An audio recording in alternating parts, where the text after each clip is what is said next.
Tindakan bekas naib Presiden Parti Kesejahteraan Demokratik Masyarakat, Datuk Johair Matlani meninggalkan parti tidak menjejaskan kepimpinan parti itu. Malah Setiausaha Agung KDM, Gai Milong Kapis berkata, tindakan Johair itu juga tidak menjejaskan kedudukan KDM dalam gabungan kerajaan perpaduan. Menurutnya, parti KDM sedar yang mereka kini tidak mempunyai sebarang jawatan dalam negeri, namun percaya ia hanya bersifat sementara. Saya percaya ini cuma bersifat sementara dan yakin KDM akan beroleh kemenangan di kawasan yang dipilih seterusnya akan menjadi sebahagian daripada kerajaan negeri kelak.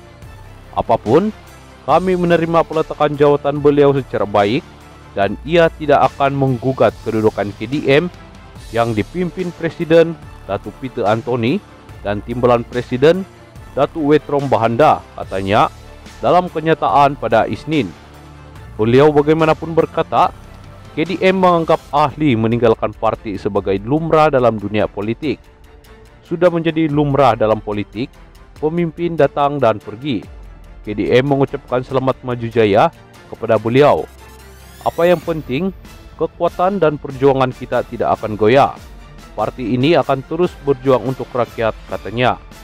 Sebelum itu, Gaim berkata, Johair telah memaklumkan lebih awal mengenai keputusannya untuk meletakkan jawatan dengan alasan menghadapi masalah keluarga. Setiausaha Politik Perdana Menteri Azman Abidin meminta polis menyiasat dakwaan bahawa ada pihak sanggup menyediakan dana sehingga RM1 bilion untuk menumbangkan kerajaan perpaduan. Bercakap kepada Malaysia Kini, Azman berkata sekiranya dakwaan tersebut benar maka ia adalah kerja gila dan mampu menggugat kestabilan politik serta mengancam ekonomi negara. Dakwaannya ini adalah dana ini disediakan untuk memberi rasuah kepada ahli parlimen tertentu supaya menarik balik sokongan mereka kepada Anwar Ibrahim. Justru, saya minta pihak polis melakukan siasatan berhubung dakwaan ini, katanya. Semalam, sebanyak 6 laporan polis dibuat oleh PKR Bandar Tun Razak bagi menggesa polis menyiasat dakwaan wujud gerakan menggulingkan kerajaan persekutuan. Azman merupakan ketua cabang PKR Bandar Tun Razak. Bagaimanapun dia tidak mendedahkan maklumat mengenai siapakah pemberi dana dan penerima dana tersebut.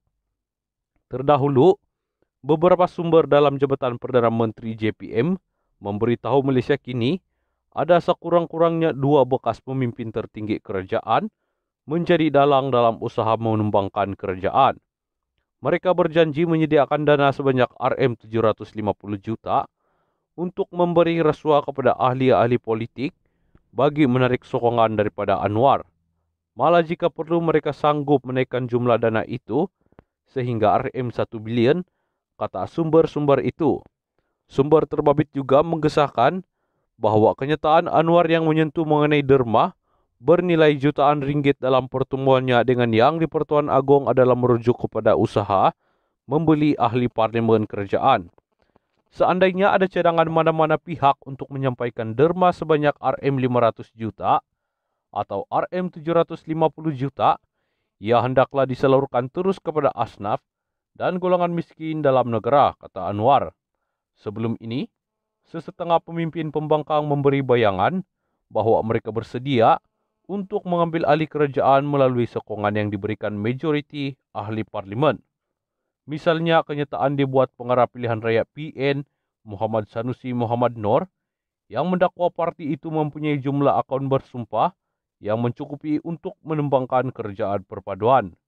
Media melaporkan Sanusi sebagai berkata pihaknya hanya menunggu hari sahaja untuk melaksanakan rancangan tersebut.